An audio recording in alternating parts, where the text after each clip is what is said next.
Alam niyo, guys, nakadalawang dekada ako.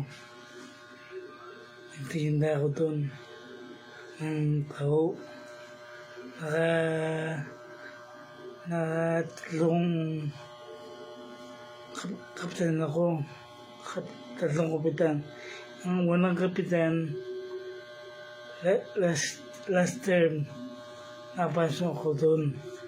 Tapos, yung nakadalawang kapitan.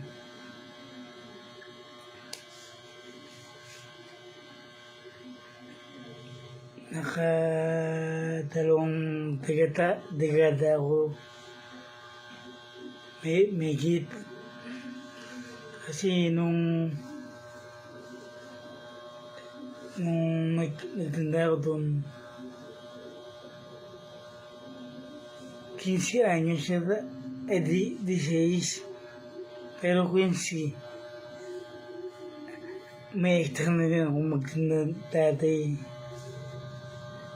Pag gusto kong,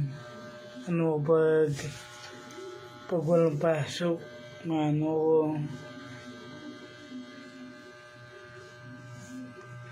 pero ang pagkarated ko, diretso na yun. Wala akong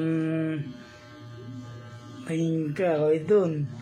Dalawang dekada, guys. So, pero yun, Tsaka yung mga sugi kong maliit dati, napag-isama sila, nabulong pa. Tsaka yung mga anak nila, nagiging sugi ko na rin sana. Kaso wala, sige na guys.